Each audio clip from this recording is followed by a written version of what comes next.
Hello, God. Check. Praise God.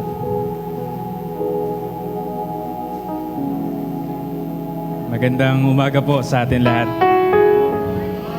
Good morning. Wow, ang taas na energy. Ang sarap magburi sa Panginoon. Amen. Sobrang life-changing. And nakaka-bless din naman yung praise and worship. Music team, we are blessed that we have you on this church, mga kapatid. And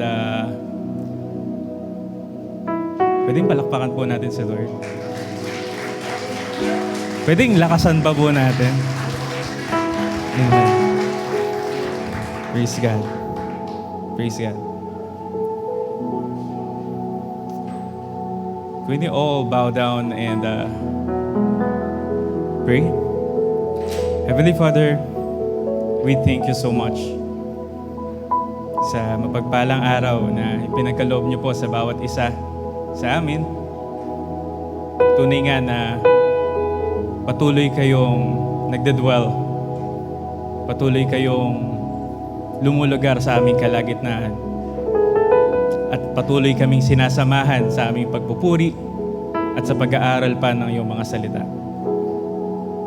Panginoon, patuloy po kayong mag-ministry sa mga oras na ito. Patuloy po naming hinihingi ang banal mong presensya. Manahan po kayo sa aming kalagitnaan. Tanging pangalan niyo lamang po ang maitaas. Use your broken vessel, O God, sa banal mong gawain.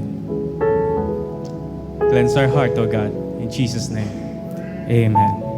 Amen. Palakpakan naman po natin si Lord. Sige.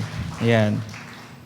So, di ko alam kung paano ko sisimulan yung preaching ko. Medyo naging emotional po ako nung worship, praise and worship natin. Because I am touched sa gawain ni Lord and sa Holy Spirit and sa presence niya. Nakakaiyak kanina.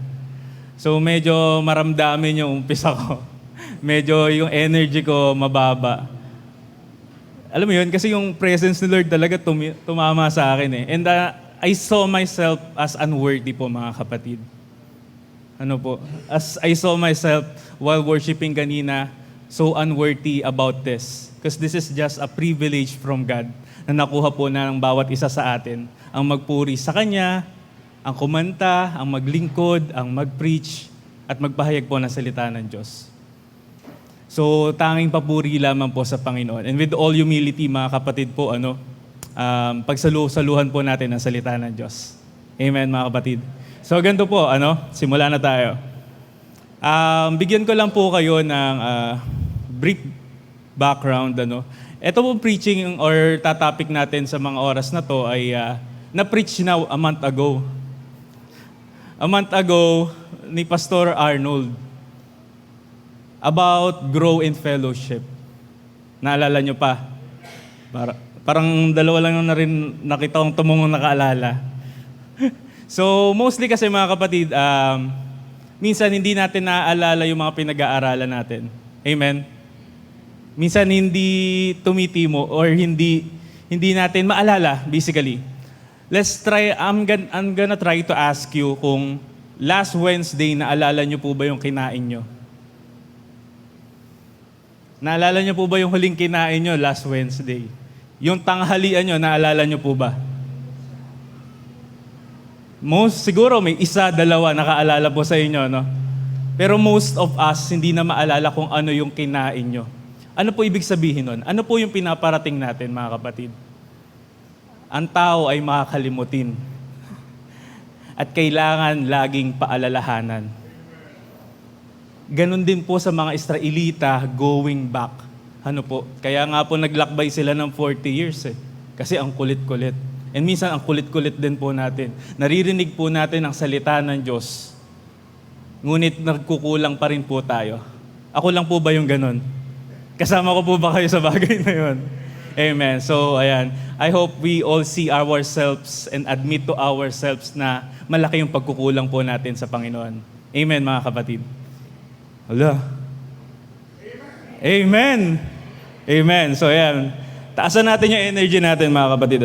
So let's try. Let's work it out. During going back sa Acts chapter 2, na dinalakay na, medyo bibilisan ko lang to in preparation sa BBS po natin na ginagawa. May gawain kasi ng mga kabataan. Bibilisan ko lang. So, mga 30 minutes lang mga kapatid. Ayoko kasing naiinip kayo eh. And ayoko rin nakakatulog kayo. Sobrang concern ko po sa inyo. So, bibilisan ko lang. So, this is Acts chapter 2, verses 42 to 47 yung pag-aaralan natin. So, hindi ito contradict sa tinapik po ni Pastor Arnold about growing in fellowship. Kasi si Pastor Arnold po, nag-zoom in siya sa fellowship. Tapos ngayon naman po tayo, mag-zoom out tayo. Okay? Kumbaga, generalize lang natin kung ano ba yung nangyari dito sa church sa Acts chapter 2. And for our background po mga kapatid, Acts chapter 2 is the very first, na nasabi na Pastor Arnold to, the very first church that is established. After mag-ascend ang Panginoong Hesukristo. And after ang banal na Espiritu ay manahan sa mga mananampalataya. Amen, church? Amen. So yan. So the church that God builds, ano ba yung meron sa unang simbahan? Paano ba yung nangganap nung unang simbahan? So sasagutin po natin yung mga tanong na yan sa pag-aaralan natin ngayon. Ano ba ang tinatago ng unang simbahan kung bakit sila nag-grow? And 42 to 47, buksan niyo po yung mga Bible niyo mga kapatid. Kung, mahalaga pong buksan natin. Kung wala po kayong libro, may cellphone, dala natin, Kung aaralin po natin ang versikulo 41, bago pa yung Bible yung verse na yan, ang tawag po dyan ay preceding verse, yung verse bago ang tinatalakay sa ating main topic. Verse 41, kaya't ang mga naniwala sa ipinangaral niya ay nagpabautismo at nagdadagdagan ang mga alagad ng may 3,000 katao ng araw na iyon. Ayan po, makikita nyo. Nadagdagan po ng 3,000 ang unang simbahan noong unang araw na yon. Ano po ba yung nangyari dito, mga kapatid? So dito po ay sa chapter 2, preceding verses ng mga aaralin natin, nagpipreach po si Peter, Simon. Si Peter Simon na itinatwa o dininay ang ating Panginoon 3 beses nang siya ipapako na sa krus.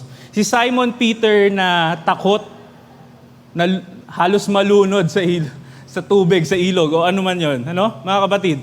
So ito, nakikita natin how brave Peter is. Kung paano siya ni-reclaim o ni-rebuild ng Panginoon. He preached on Jerusalem that time, on Israelites, and what happened was, nadagdagan sila ng 3,000. So paano po ba yun? Ano po ba yung himala na meron sa old time? Sa first church, pwede po bang i-apply natin yun sa church natin? O dapat iyon yung ginagawa natin sa church natin? I do believe lahat po tayo na nagnanais na dumami tayo sa ating simbahan. But by the way, mga kapatid, we welcome everyone. Patalastas lang po, We welcome everyone who is new to this church. You can be with us, you can stay with us. You are welcome and you are loved, mga kapatid. Pwedeng palakpakan po natin sila. Ayan. You are all welcome po. You can stay with us. And we pray for you. We will pray for you until the end of time. Okay. Pwedeng palakpakan natin si Lord. Siyempre ganyan ang church eh. Dapat pinagpe-pray natin yung bawat isa. So ano ba yung meron? Ano ba katangian ng unang simbahan? So makikita po natin, ang tawag ng iba po dyan is ang DNA. DNA po Ano ba yung DNA? Ito yung kumbaga blueprint. Tayo po bawat isa ay gawa sa DNA. Nahulma po yung itsura nyo po, nung katabi nyo, yung magaganda at nagagandahang lalaki, dahil sa DNA. Yan po yung identity. Kaya, sabi naman po sa katabi nyo, you are unique. You are unique and perfectly made by God. Perfectly made by God. You are perfectly made by God. Okay, mga kapatid? So anyway, ito yung unique sa first church in the Acts. So let's read muna mga kapatid. Ayan. English to, tatagalogin ko mamaya. So English to kasi yung mga alam ko may mga Englishero dito. Acts chapter 2, 42 to 47. Verse 42, and they devoted themselves to the apostles' teaching, and the fellowship, to the breaking of bread and the prayers. Ano po ba'y meron dito? Basahin muna natin. Verse 43, and awe came upon every soul, and many wonders and signs were being done through the apostles. 44, and all who believed were together and had all things in common. Verse 45, and they were selling their possessions. Imagine, they're selling their possessions and belongings and distributing the proceeds to all as any had need. 46, and day by day attending the temple together and breaking bread in their homes, and they received their food with glad and generous hearts. Verse 47, praising God and having favor with all the people, and the Lord added to their number day by day those who were being saved. Purihin po ang Panginoon sa pagbabasa ng kanyang salita. Ano po ba ibig sabihin nito habang ng binasa natin? Para mas maramdaman po ng bawat isa sa atin, hayaan niyo pong basahin ko sa Tagalog, mga kapatid. Verse 42, inilaan nila ang kanilang mga sarili upang matuto sa turo ng mga apostol. Magsama-sama bilang magkakapatid, magsalo-salo sa pagkain ng tinapay, at manalangin. Verse 43, dahil sa maraming himala at kababalaghang ginagawa sa pamamagitan ng mga apostol, sa Jerusalem yan, na naghari sa lahat ang takot. Naghari ang lahat sa takot. Ano po ba yung takot na ito? Sagutin natin yan mamaya. Verse 44, nagsama-sama ang lahat ng sumasampalataya at ang kanilang mga ari-arian ay tinuring na para sa lahat. Pinagbili nila ang kanilang mga ari-arian at ang napagbilhan ay ipinamahagi sa bawat isa ayon sa kanyang pangangailangan. Verse 46, araw-araw sila'y nagkakatipon sa templo at nagpipira-piraso ng tinapay sa kanilang mga tahanan na masaya at may malinis na kalooban. Nagpupuri sila sa Diyos at kinalulugdan sila ng lahat ng tao. At bawat araw ay dinaragdag sa kanila ng Panginoon ang mga inililigtas. Praise be to God, mga kapatid. So I do hope and pray na everyone hear the word of God. Nagsimula po tayo sa salita ng Diyos at tatapusin din po natin sa salita ng Diyos ang umagang ito. So let's three. Ano po ba ang meron sa mga devoted church? Ano po ba ang meron sa unang simbahan ng Panginoon? It is, number one point po natin, it is a devoted church. Ano po ba ibig sabihin ng devoted? Kapag sinalin po natin sa salitang Griego, ang ibig po sabihin nito ay procrastineo. Procrastineo, ibig sabihin po, they are committed. They are willing. Sila ay nagtsatsaga, sila ay naghihirap. Naghihirap sila pero nagtsatsaga sila. Ano po ba to? Devoted Christian or devoted church is talking about being pananatili. Naniniwala po ako ang bawat isa na nasa simbahang ito ay devoted. Amen? Parang hindi tayo devoto Naniniwala po ako devoto and devoted po tayo sa Panginoon. I do believe we are all committed in Christ. Why? Bakit? Mga kapatid, naniniwala ako doon. Kasi after all that happened in this church, you are still there, using your life for the glory of God. Amen? Pwedeng palakpakan natin si Lord. So we are talking. And the devoted church, we are not talking about the building, mga kapatid. The church is not this building. The church is you. We always hear this. And the church is you who is sitting there, not this building, mga kapatid. The church is us who is sitting in this place. Yung mga kaluluwa na nandito. At hindi po itong building na to. So ano tayo? We are a devoted church. They devoted themselves to what? Saan sila naging procrastineo? Saan sila nagtiyaga? Bakit sila natili? So let's see and let's proceed. They are devoted to God's Word. Ano po yung sabi? Inilaan nila ang kanilang mga sarili upang matuto sa turo ng mga apostol. I heard this kay Pastor Arnold, ano? This is not about the apostle. Sabi niya last month. This is not about the apostle. Pero about to kung ano yung dala ng apostol. Ano po ba yung dala ng apostol? The gospel of Christ, ang salita ng Panginoong Hesukristo. So, turo ng mga apostol, kung babalikan din natin sa Romans, ano? Ako ay kay Pablo at ako ay kay, alam niyo na yon. What I'm trying to say is, minsan may favoritism tayo. Oy, eto yung magpipreach. Tara, let's go. Pag eto na yung magpipreach, next Sunday na lang ako magja-church. Aray ko, nandiyan pa ba kayo? Amen. So, ito lang gusto kong sabihin mga kapatid, ano? All the people who is standing here is used by God. Used by God by His grace. Sa pamamagitan lamang ng grace ng Panginoon. So sikapin po natin na makinig at respetuhin ang bawat isang tumatayo po dito. Dahil ang lahat po ng yan ay ginamit ng Panginoon. Naghirap, nag-effort, i-respect po natin sila, galangin po natin sila.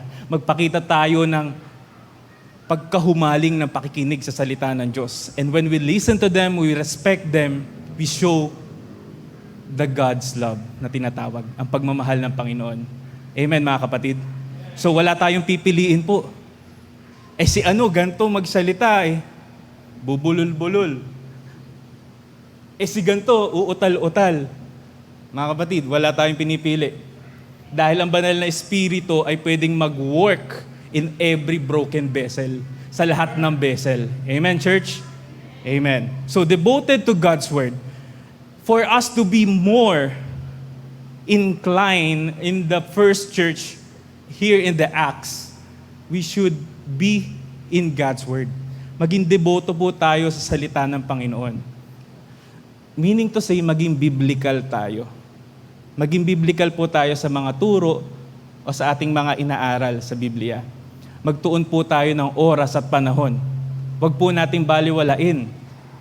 Ano po? So, devoted to God's Word. So, let's move on. Bibilisan lang natin. Tumatagal ako.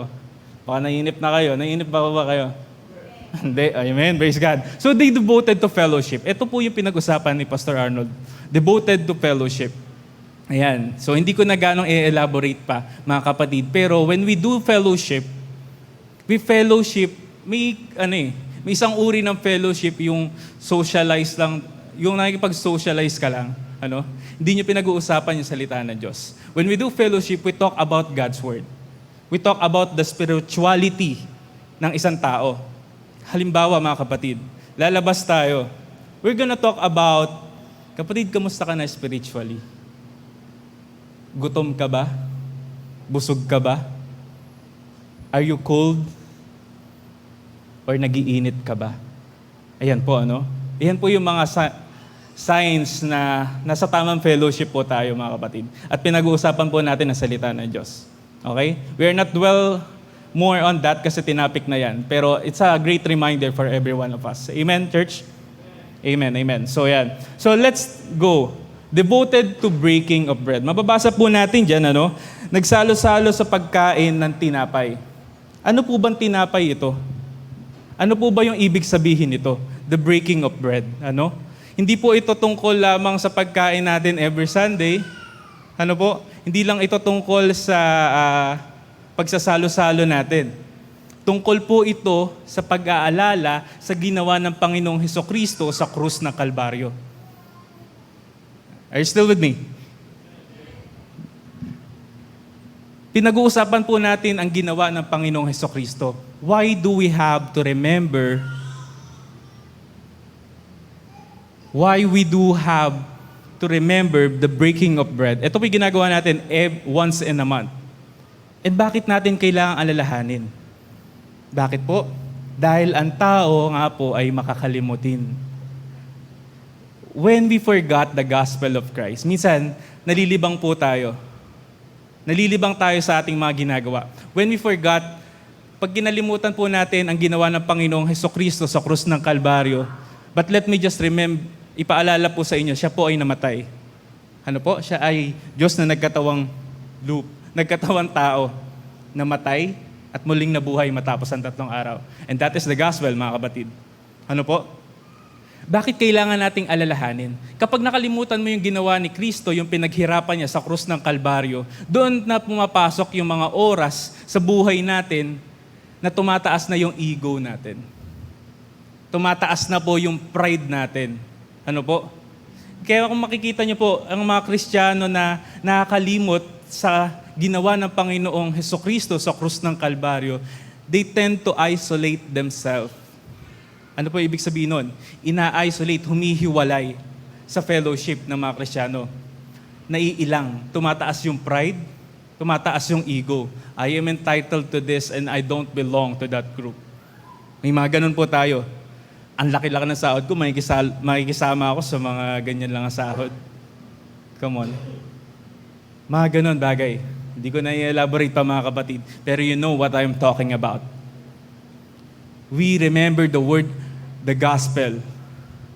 Not just the bread, but we will remember the body of Christ na nabayubay sa krus ng Kalbaryo and the blood of Christ na tumulo sa krus ng Kalbaryo. And remember mga kapatid, ang Panginoong Hesukristo ay sobrang nahirapan. And we should appreciate that. Pwede palakpakan po natin si Lord? Ayan. Amen. Praise God. So ayan, bibilisan lang natin. And lastly, devoted to prayer. Ayan. Lagi po natin naririnig. So, I know every one of you is busy. Ano po? Every one of you don't have much time. But we should make an effort, mga kapatid. Kailangan po natin gumawa ng effort sa Panginoon na umattend sa prayer meeting every Wednesday. Kung hindi man po, ay samahan nyo kami sa presensya ng pananalangin, mga kapatid, kahit hindi kayo physically here. Ano? Pero kung kaya naman po, sumikapan natin. Kasi ito po yung gawain ng early church, ng unang simbahan na pinagpala ng Panginoon. Ang unang simbahan na dumami. We wanted to grow, we should be devoted to God's Word. We wanted to grow, we should be devoted to fellowship. We wanted to grow, we should be devoted of breaking of bread and devoted to prayer. Are we making things clear, mga kapatid? Malinaw po ba? Amen. Praise God po. So let's move on. So a real church is not a casual. Ano po? It is a committed one.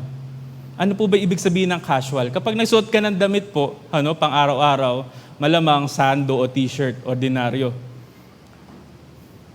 Pag committed ka, pag gusto mo yung mga gantong suotan, tas gwapo ka, parang ako, joke lang po. So ayan na, biro lang. So if you are committed, you're making an effort. Amen? Mag-aayos ka, magpapaganda ka, magme-makeup ka. Ganon din po. Tayo bilang isang simbahan, we are making an effort and hindi siya aksidente. It is what we call intentional. Ano po? Intentional po yung paglago. It is intentional.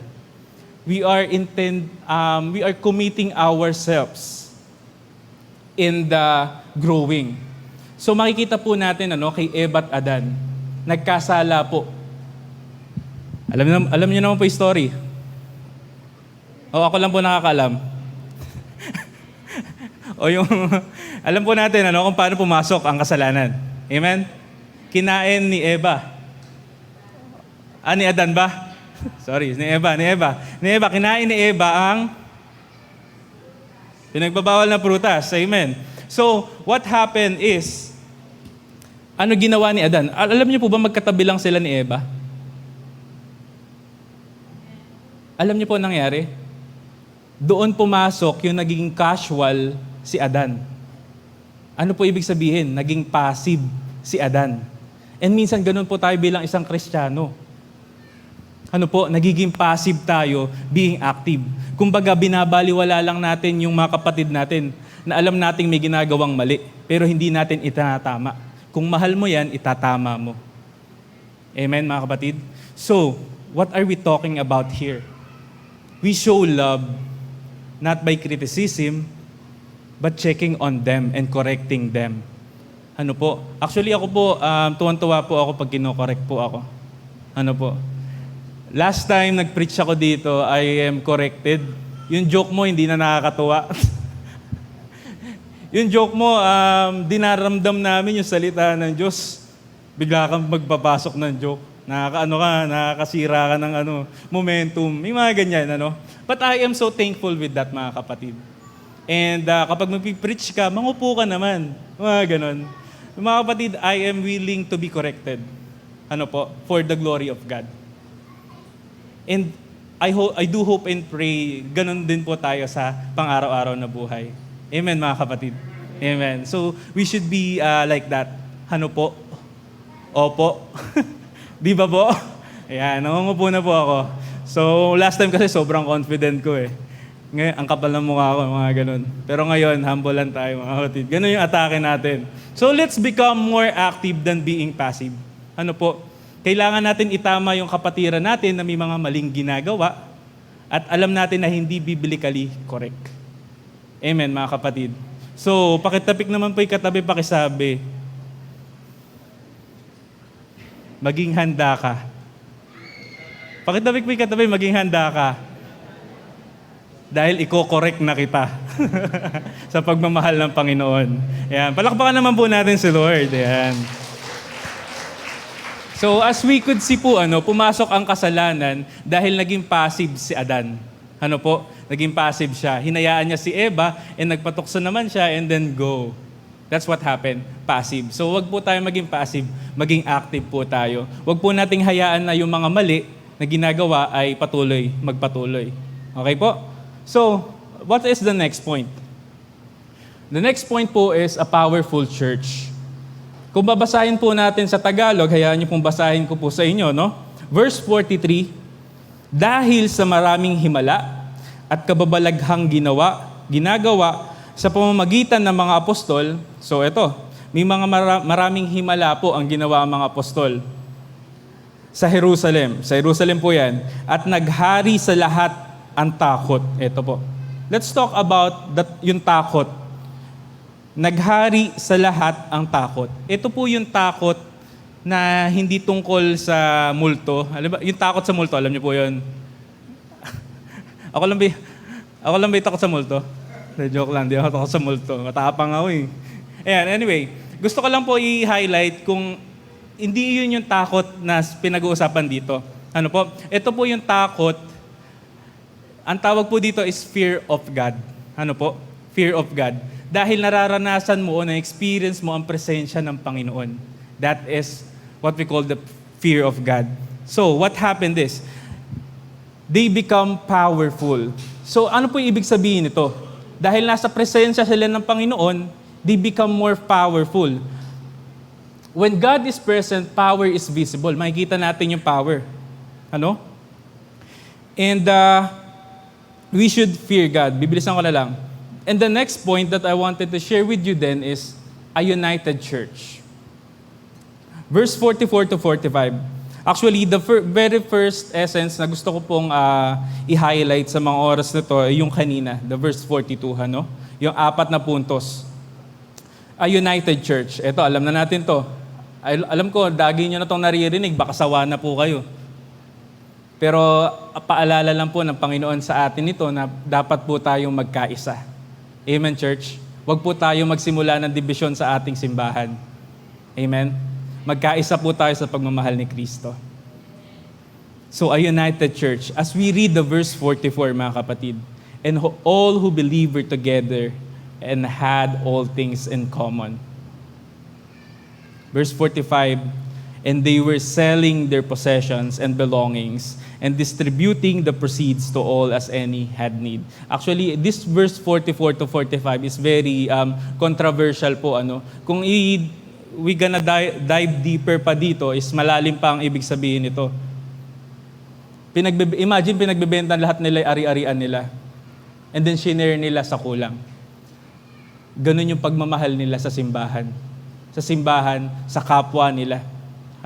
Kaya po ba natin to? Hirap, Parang alanganin, Bibenta ko yung ari-arian ko. Tapos, ipapamahagi ko yung nakuha ko doon, yung pinagbentahan ko, sa katabi mo ngayon. Imagine that, mga kapatid. Kaya? Ano ba yung pinag-uusapan dito? So, we could tackle more about that next preaching. Ayan, pasabik na. Okay? But, pinapakita lang po dito yung pagmamahal, ano po, sa ating mga kapatiran. Kung mahal mo yan, tutulungan mo yan. Kung mahal mo yan, hindi mo yan pababayaan. Amen, church? Even financially. And even this ministry. You will give, lalo na ngayon sa BBS, ayan. Parang para sa akin itong preaching na to, Kasi binigyan ako ng sobre, di pa ako nagbibigay. So magbibigay na po ako. Ayan, mga kapatid, So magbigay po tayo. And, again, unity produces generosity and strength. Pag nagkakaisa po tayo, lumalakas tayo. Handa tayong magbigay, nagiging kind tayo. Nagiging matulungin tayo. Lumalakas tayo. Just try to imagine. Kung mataas yung pride mo, yung ego mo, you tend to isolate yourself, the fire in your heart slowly nawawala. Ano po? Tatagalogin ko para maintindihan po nating lahat. Try, subukan nyo pong isipin. Ayan, Tagalog. Isipin nyo po, yung posporo. Ayan, posporo kunyari yan. Nag-aapoy sila lahat. And then tinanggal mo yung isang posporo. What will happen? Mamamatay. Ganon din po tayo. Kaya, pakitapik po yung katabi, pakisabi, huwag ka nang umalis sa simbahang to. Bakit? Dahil pagpapalain ka ng Diyos dito. Amen, church? Amen. Huwag ka nang umalis dito, pagpapalain ka ng Diyos dito. Marami pang gagawin ng Panginoon sa simbahang ito. Amen, church? Amen. So yan, unity produces generosity and strength. Magkaisa lang po tayo, magtulungan lang po tayo sa pagmamahal kay Kristo. So, ayan. So, last na, a growing church. And day by day, attending the temple together and breaking bread in their homes, they received their food with glad and generous hearts. I do remember when I attend the household of one of our elder in this church. Papangalanan ko po ba? Ayan, nagpi-feedback. Okay lang. So, ayan. Okay lang din naman sa kanya kung papangalanan ko siya. Si Tata Yang. Ayan. I attended them last Sunday, And I am so happy that I meet the members of their family, of his family. And then, pinakain nila ako, and so on, and so on. So, I am so welcome in that place wherein I really feel or felt the love of God. So, purihin po ang Panginoon sa buhay niyo. Ano po? And what I am trying to say here, mga kapatid, patuloy po natin i-welcome ang bawat isa sa tahanan. Ano po, mga kapatid natin, patuloy po natin o pagsumikapan po natin, i-welcome sila at iparamdam yung pagmamahal ng Panginoon na na-receive natin sa kanila. So, what I'm trying to say lang is, patuloy tayong magmahalan, i-welcome natin sa ating sambayanan ang sino man na nangangailangan. Tulungan po natin sila. Magkaisa tayo. And from that, verse 47, ano po sabi?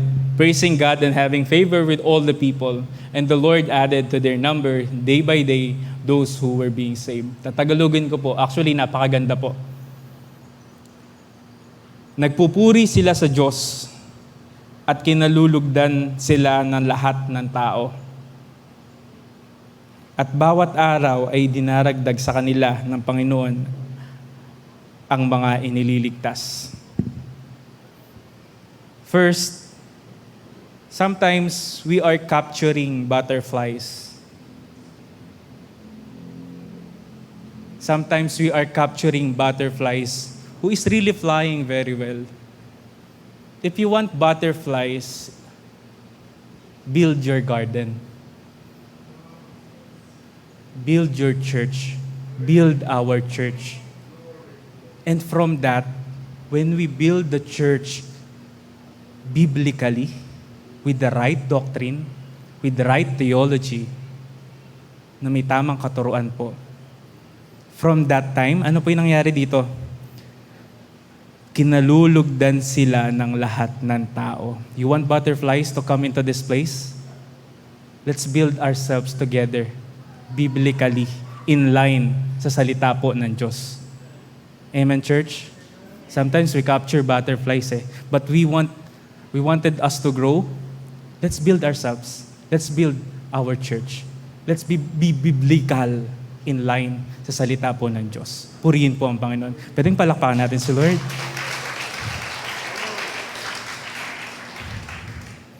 Ito pa. At bawat araw ay dinaragdag sa kanila ng Panginoon ang mga inililigtas. Minamis akong gustong sabihin sa inyo, mga kapatid. Ipinagbili nila ang kanilang mga ari-arian at ang napagbilhan ay pinamamahagi sa bawat isa ayon sa kanyang pangangailangan. Araw-araw sila'y nagkakatipon sa templo at nagpira-piraso ng tinapay sa kanilang tahanan na masasaya at may malinis na kalooban. Ito yung na-miss kong sabihin sa inyo, mga kapatid. Sa kanina kong point. And day by day attending the temple together and breaking bread in their homes, they received their food. Na-receive po nila yung pagkain, yung salita ng Diyos. Ni-remember po nila yung ginawa ng Panginoong Hesukristo sa krus ng Kalbaryo. And what happened is, hindi lang nila ni-receive yun. They receive it with glad and generous hearts.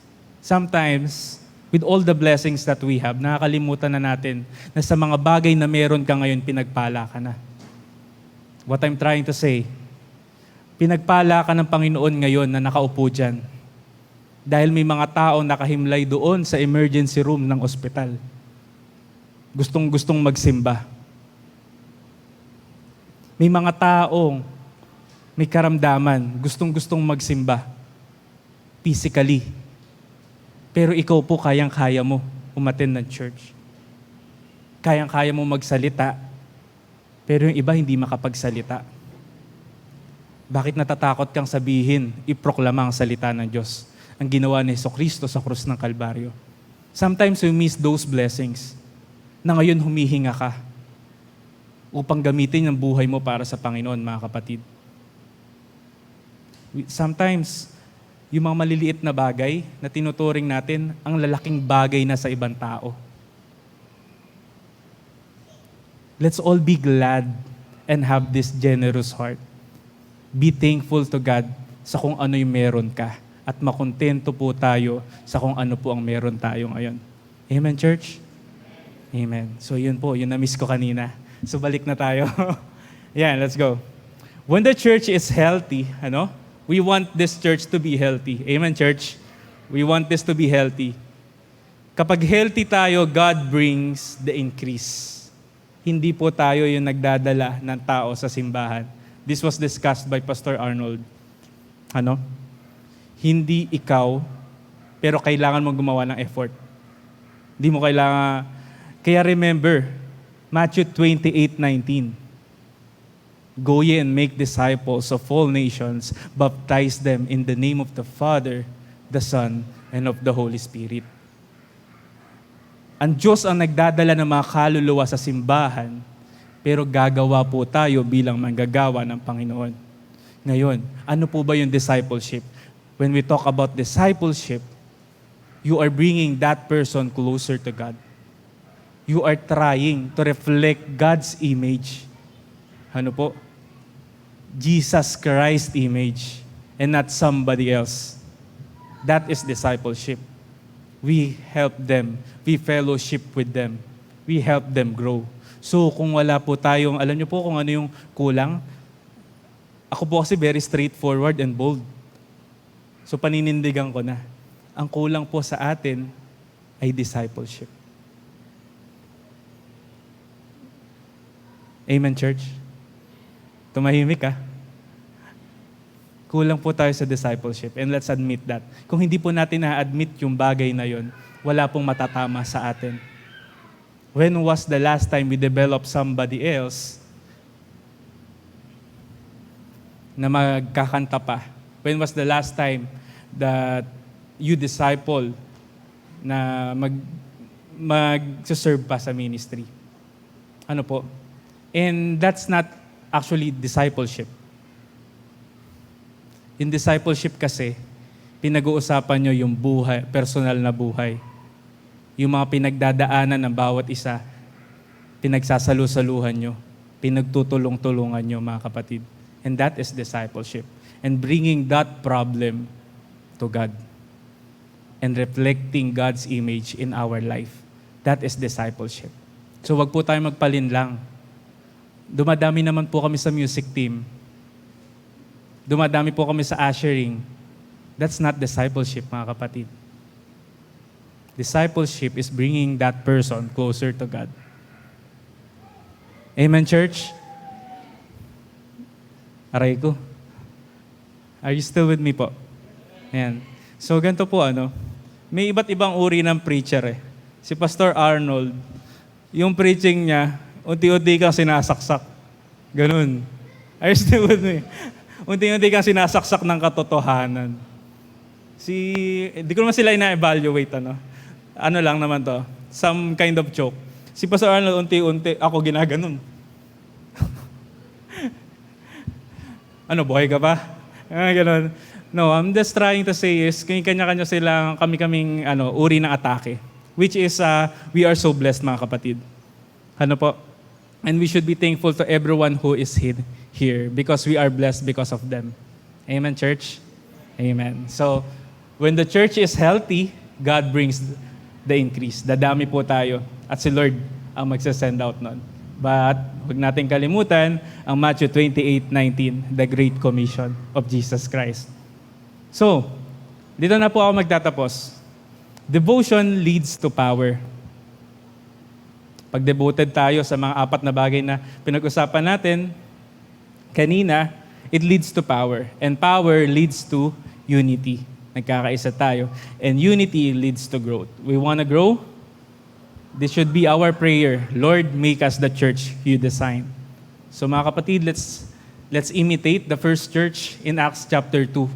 And let's remember the points na inihayag po sa atin ng Panginoon sa mga oras na to. Amen, church?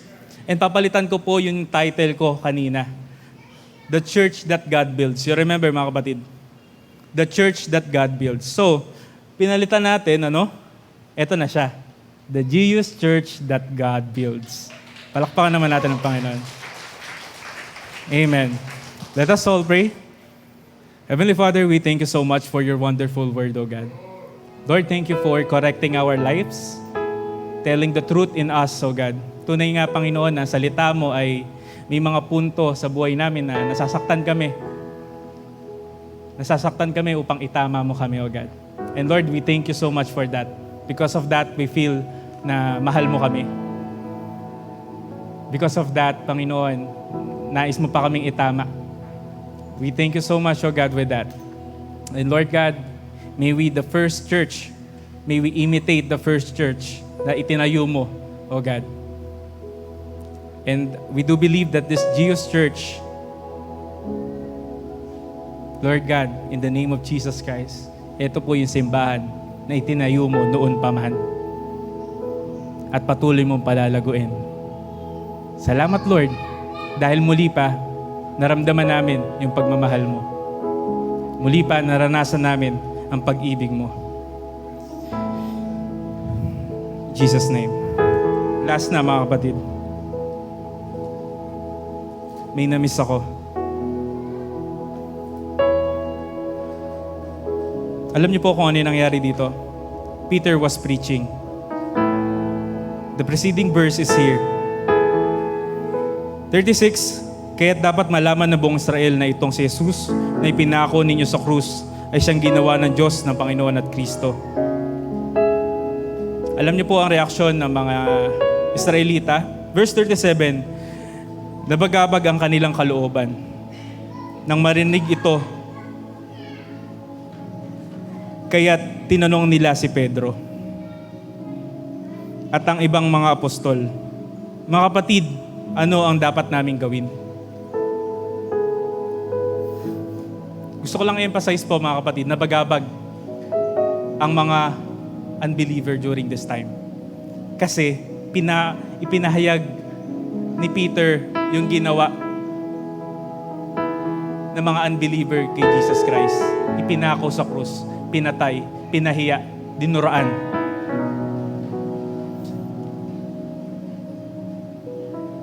Ang tanong, mga kapatid, ano ang dapat naming gawin? Tinanong po yun. Ito po yung sagot. Sumagot si Pedro.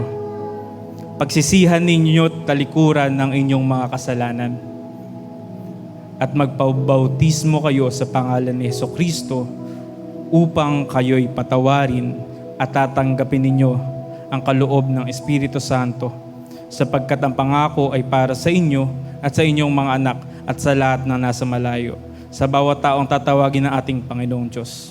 What I'm trying to say here is, those unbelievers ask Peter, ano po yung dapat namin gawin? Sumagot si Peter, repent and be baptized. Humingi ka ng kapatawaran sa kasalanan mo at magpabautismo ka sa pangalan ni Jesucristo. Maybe some of you here don't know Christ really well. This is the point wherein God is telling you, anak, mahal kita at ayaw kitang mapahamak. Anak, mahal kita at may magandang plano ako para sa'yo. Namatay ako para sa'yo. So repent from your sins and be baptized in Christ. Sa Diyos po ang kapurihan ng kanyang mga salita. Tanging sa Kanya lamang. Palakpakan naman po natin ang Diyos.